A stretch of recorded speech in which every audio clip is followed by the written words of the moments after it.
దేశంలో రాష్ట్రంలో ఎప్పుడు పడితే అప్పుడు ఎక్కడ పడితే అక్కడ దళితులపై హత్యలు, అత్యాచారాలు, దౌర్జన్యాలు అగ్రవర్ణాలకు పేటెంట్ హక్కుగా మారినట్టు ఈ ప్రభుత్వాలు పనితీరుగా ఉందని బద్వేలు దళిత ప్రజా సంఘాల నాయకులు ఆరోపించారు.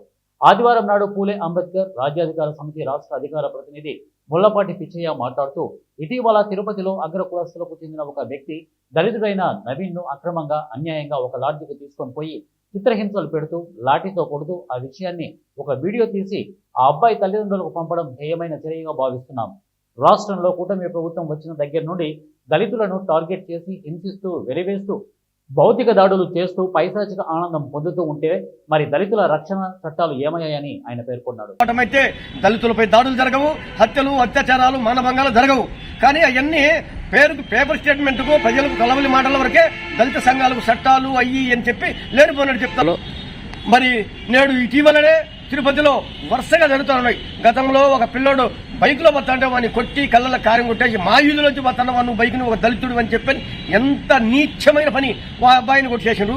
మరి ఇటీవల ఒక అబ్బాయిని లాడ్జీలో బంధించి వాడిని భయంకరంగా కొట్టి వాడి ఒళ్ళంతా క్షుణ్ణమయ్యేట్టు చేసి వాళ్ళ నాయనకు వీడియో తీసి పంపడం చాలా చిగ్గుచేటే పని.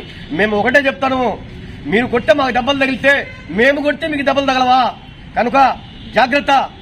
ఎస్సీ ఎస్టీ జోలికి వచ్చినారంటే కబడార్. మేము చెప్పేది ఒకటే, ఏ పొద్దు అయితే తిరగబడతామో ఆనాడే నిజమైన స్వాతంత్రం. కానీ కోనేరు రంగారావు సిఫారసులు ఒకటి ఈ రాష్ట్రంలో ఉన్నాయి. మరి ఆ సిఫారసులు అమలు చేస్తే దాని ద్వారా వచ్చే ఎస్సీ ఎస్టీ చట్టాలు కూడా గట్టిగా అమలయ్యేదానికి అవకాశం ఉంటుంది. మరి ప్రతి శనివారం పాటు డిఎస్పీ, ఎస్పీ, కలెక్టర్ అందరూ కూడా దళితపేటలో పనుకోవాలా. కానీ అవగాహన సదస్సులు పెట్టాలి. ఇట్లాంటి అధికారులు ఎవరు పట్టించుకోక, ఈ కోనేరు రంగాల సిఫారసులను పట్టించుకోక ఈ యొక్క దాడులు కొనసాగుతున్నాయి. ఇప్పటికైనా జిల్లా కలెక్టర్ ఒకరోజు 2 సార్లు ఈ నైట్ దళితవాడలో నిద్ర చేయడం, దళిత యువకుడిని దారుణంగా కొట్టి అతన్ని దండం పెట్టినా గానీ, కాళ్ళు పట్టుకునే గానీ అతన్ని వదిలిపెట్టకుండా భయంకరంగా కొట్టిండు ఒక వ్యక్తి, ఒక అగ్రకులమైన వ్యక్తి.